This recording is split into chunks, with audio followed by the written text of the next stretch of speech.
চাইলে তার ঋণ দিবা। 3 নাম্বার, হঠাৎ গরিব হয়ে গেলে তুমি তার পাশে দাঁড়াইবা। 4 নাম্বার, অসুস্থ হলে দেখতে যাইবা। 5 নাম্বার, যদি মারা যায় কবরে দাফন করা পর্যন্ত, মাটি দেওয়া পর্যন্ত তার পাশে থাকবা। 6 নাম্বার, তাদের আনন্দে তুমিও আনন্দিত হইবা, হিংসা করবা না। 7 নাম্বার, তাদের বিপদের সময় তাদেরকে সান্ত্বনা জানাইবা। 8 নাম্বার, 2 পরিবারের মধ্যে লম্বা কোনো দেয়াল তৈরি কইরা তাদের বাতাস বন্ধ করে দিবা না। 9 নাম্বার, তোমরা ফল কিনলে প্রতিবেশীর মধ্যে হাদিয়ে দিবা, যদি সম্ভব না হয় গোপনে দিবা। আর শোনো, সন্তানদেরকে তাদের অন্যদের সন্তানের সামনে গিয়ে ফল খাইতে দিবা না। 10 নাম্বার, তোমাদের খাবারে ঘ্রাণ তাদের মনে যেন কষ্ট না দেয়, ঘ্রাণযুক্ত খাবার পাকাইলে তার পরিবারে তোমরা হাদিয়া দিবা। 11 নম্বর কথা, তারা দাওয়াত দিলে দাওয়াতে উপস্থিত হইবা।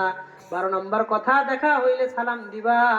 13 নম্বর কথা, শোনো, তাদের পরিবারের কেউ মারা গেলে খেয়াল রাখবা তাদের ছোট ছোট বাচ্চারা যেন না খায়া কষ্ট না করে। আল্লাহ প্রতিবেশীর এই 13টা হক আমাদের সবাই মনে রেখা আমলে বাস্তবায়ন করার তৌফিক দান করেন, বলেন আমিন। এবার মূল কথায় আসেন। আবু হুরায়রা রাদিয়াল্লাহু আনহুর হাত ধরে নবীজি 5টা নসিহত করতেছিলেন। 1 নাম্বার, আবু হুরায়রা, তুমি গুনাহ করবা না। 2 নাম্বার, দুনিয়ার ব্যাপারে লোভ করবা না। 3 নাম্বার, প্রতিবেশীর মনে কষ্ট দিবা না। 4 নম্বর কথা, নবী সাল্লাল্লাহু আলাইহি ওয়াসাল্লাম বললেন, ওয়া আহিব্বা লিন-নাসি মা তুহিব্বু লিনাফসিকা তাকুন মুসলিমা। আবু হুরায়রা, তুমি নিজের জন্য যেটা পছন্দ করবা সেটা অন্যের জন্য পছন্দ করবা, নিজের জন্য যেটা পছন্দ করবা না সেটা অন্যের জন্য পছন্দ করবা না। তাকুন মুসলিমা, তাহলে তুমি একজন মুসলমান হইবা। নিজের জন্য যেটা চাও সেটা অন্যের ক্ষেত্রে চাইবা, নিজের ক্ষেত্রে যেটা চাও না সেটা অন্যের ক্ষেত্রেও চাইবা না। যেমন একটা উদাহরণ দেই, সহজে বুঝবেন। রমজান মাস আসলে এলাকার কিছু মানুষ আছে যাকাত দেওয়ার নামে তামসা করে, আছে না নাই? আছে। দোকানে গিয়া কয়, কি ও জাকাতের কাপড় আছে নি? আচ্ছা, জাকাতের কি কোনো আলাদা কাপড় আছে? আবার ব্যবসায়ীদেরকেও দেখবেন দোকানে সাইনবোর্ডটা নাই, এখানে জাকাতের কাপড় পাওয়া যায়। কি রে, তুই জাকাতের কাপড় করতে পাইছিস? তার মানে সবচেয়ে কম দামি কাপড় এখানে পাওয়া যায়। কথা কর ঠিক। এমন পাতলা একটা কাপড় লইয়া মানুষে জাকাত দেয়, যেই কাপড় পইরা বাহিরে যাওয়ার মতন কোনো পরিবেশ নাই।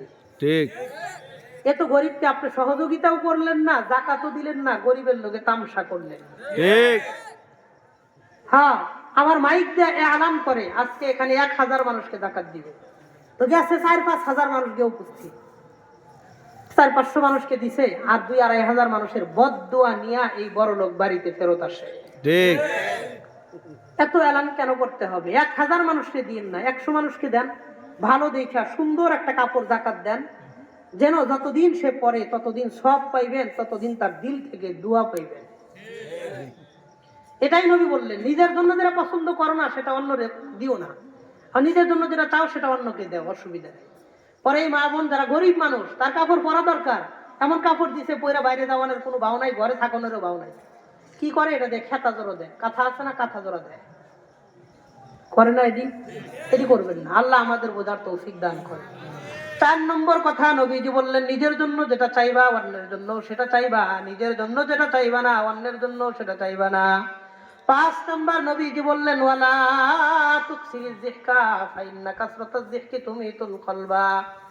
আবু হুরায়রা, তুমি খুব বেশি হাসবা না, কারণ অধিক হাসি মানুষের অন্তরকে মৃত বানায় দেয়। বেশি হাসবা না, হাসতে মানুষের মন মরে যায়। গুনাহ করবা না, লোভ করবা না, প্রতিবেশীর লোক ভালো আচরণ করবা, নিজের জন্য যা চাও অন্যের জন্য সেটাই চাইবা, বেশি হাসবা না। 5টা কথা হাত ধরে ওসিয়ত করলেন। আল্লাহ আমাদেরকে এই 5টা বিষয় আমাদের ব্যক্তি জীবন, পারিবারিক জীবন, সাংসারিক জীবনে ওই বিষয়গুলা বাস্তবায়ন করার তৌফিক দান করেন, বলেন আমিন। তাহলে আমি আপনাদের সামনে প্রথমে 5টা কথা বললাম, এরপরে প্রতিবেশীর হক সম্পর্কে 13টা কথা বললাম। 5 আর 13 কত হইল? 18টা কথা হয়েছে। আর একটা হাদিস আমি আপনাদেরকে বলি, আর 2টা হাদিস বলে শেষ করে দেবো ইনশাআল্লাহ। মুআয ইবনে জাবাল রাদিয়াল্লাহু আনহু, নবীর একজন বিখ্যাত সাহাবী, তিনি বলেন, আওসানি রাসূলুল্লাহ সাল্লাল্লাহু আলাইহি ওয়াসাল্লাম বিআশারি কালিমাতিন। মুআয ইবনে জাবাল রাদিয়াল্লাহু আনহু বলেন, নবীজি আমাকে মৃত্যুর পূর্বে 10টা ওসিয়ত করে গেছেন। নবীজি ইন্তেকালের পূর্বে মুআয ইবনে জাবালকে 10টা বিষয় ওসিয়ত করে গেছেন। 1 নাম্বার, নবীজি বলেন, লা তুশরিক বিল্লাহি শাইআ। মুআয, তুমি সারা জীবন আল্লাহর সাথে কাউরে শরীক করবা না। ওয়া ইন কুতিলতা আও হুররিকতা, তোমারে যদি হত্যাও করা হয়, আগুনেও জ্বালানো হয়, তারপরেও আল্লাহর সাথে কাউরে শরীক করবা না। ফা ইন্নাশ শিরকা লাযুলমুন আযীম, কারণ শিরিক হলো দুনিয়ার মধ্যে সবচাইতে বড় অন্যায়। ইন্নাল্লাহা লা ইয়াগফিরু আন ইউশরাকা বিহি ওয়া ইয়াগফিরু মা দুনা যালিকা লিমান ইয়াশা। আল্লাহ শিরিকের গুনাহ মাফ করবেন না। শিরিক ছাড়া যত গুনাহ আছে আল্লাহ চাইলে সেই সব গুনাহ মাফ করে দেন।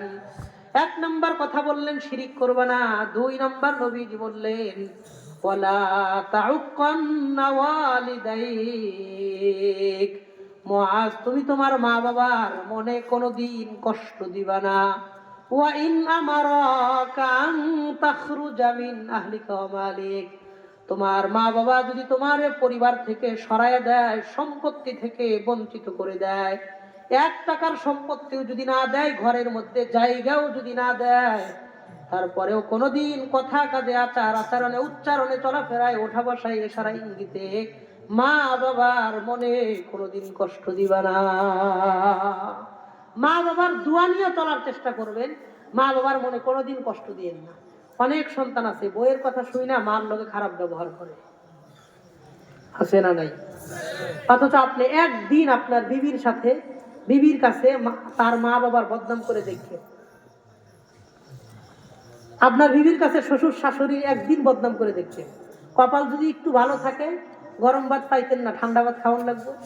আর যদি আরেকটু কপাল খারাপ থাকে, ঘরেই জায়গা পাইতেন না, খাটে পাইতেন না, মাটি ধোয়ান লাগবে। অথচ এই বউ প্রত্যেক দিন আপনার কাছে এসে আপনার মা বাবার বদনাম করে, আপনি কাপুরুষ, বউরে কোনোদিন একটা জবাব দিতে পারেন না। এই জন্য আমি বলি, ছেলেদের চাইতে মেয়েরা মা ভক্ত বেশি হয়, বিবাহর আগেও বিবাহর পরেও। তারা কোনোদিন মা বাবার বদনাম সহ্য করে না। আপনারা তো প্রত্যেকদিন হই না অভ্যস্ত, কথা বল ঠিক কিনা? তাহলে 2 নাম্বার কথা, নবীজি বললেন, কোনোদিন মা বাবার মনে কষ্ট দিবা না। সম্পত্তিও যদি না দেয়, ঘরে যদি জায়গাও না দেয়, তারপরেও মা বাবার মনে কষ্ট দিবা না। 1 নাম্বার, আল্লাহর সাথে শিরিক করবা না। 2 নাম্বার, মা বাবার মনে কষ্ট দিবা না। 3 নাম্বার, নবীজি বললেন, ওয়ালা তাতরুকান্না সালাতান মাকতুবাতান মুতাআম্মিদা। মুআয, তুমি জেনে বুঝে এক ওয়াক্ত ফরজ নামাজ কোনোদিন ছাড়বা না।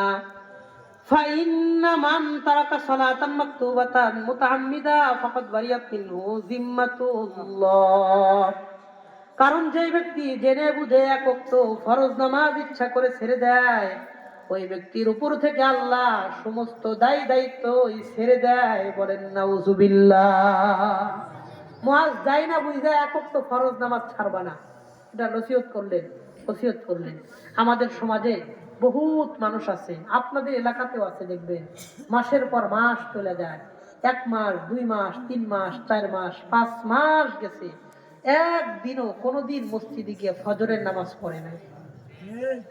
এমন বহুত যুবক আপনাদের এলাকায় আছে না নাই? রাত্রের 12টা 1টা 2টা 3টা 4টা পর্যন্ত দেখবেন মোবাইল চালায়।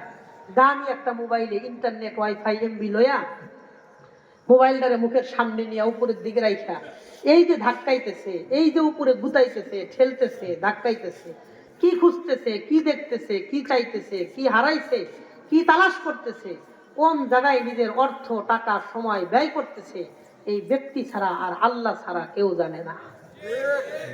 রাত্রের 12টা 1টা 2টা 3টা 4টা বাজে ঘুমায়, সকাল 10টা 11টা 12টা 1টা বাজে ঘুমের থেকে ওঠে, মাসকে মাস একদিনও ফজরের নামাজে যায় না। এমন মানুষ আপনাদের এই জামালগঞ্জ এলাকায় আছে না নাই? দেখবেন মোবাইলে অ্যালার্ম দিয়ে রাখছে সকাল 9টা, 2টা বাজে ঘুমায়, অ্যালার্ম দিয়ে রাখছে সকাল 9টা, কারণ 10টা বাজে তার দোকান খুলতে হইব, 10টা বাজে জামালগঞ্জে কাজ আছে, যাওয়ান লাগবে। আপনি সকাল 9টার অ্যালার্ম দিলেন, অ্যালার্মটা বাজবে, সকালে সূর্য উঠবে, মানুষজন জাগবে, auto rickshaw, van, CNG, motorcycle চলাফেরা করবে, কিন্তু আপনি অ্যালার্ম শুনবেন কিনা, সকালের সূর্য দেখবেন কিনা, সকালের মানুষের লোকে কথা কইতে পারবেন কিনা, চোখ দুইটা বন্ধ হয়েছে খুলবে কিনা, আমার আপনার কাছে আর নিশ্চয়তা, গ্যারান্টি, কোনো ভরসা আছে? পৃথিবীর বহুত মানুষ ঘুমের মধ্যে স্ট্রোক করে মারা যায়। কথা বল। সুস্থ মানুষ, ভালো মানুষ, খাওয়া দাওয়া করে বন্ধু বান্ধবের লোকে কথাবার্তা বলে ঘুমাইছে, দরওয়াজা ভাঙ্গা, দরওয়াজা কাইটা তার লাশ বাইর করতে হয়েছে। এমন বহুত উদাহরণ সমাজে আছে না? কোন আছে না? নাই, আছে। এই জন্য আমি এলাকার যুবক ভাইদেরকে বলবো, এক ওয়াক্ত নামাজ ছেড়ে দিলে তার উপর থেকে আল্লাহ সমস্ত দায়িত্ব ছেড়ে দেয়। তোর যা মন তা তাই কর, আমার লগে তোর কোনো সম্পর্ক নাই। কর নাউজুবিল্লাহ। আল্লাহ এই চাঁদপুর এলাকার প্রত্যেকটা যুবক ভাই, মুরব্বী বাবা সহ আমাদের সবাইকে 5 ওয়াক্ত নামাজ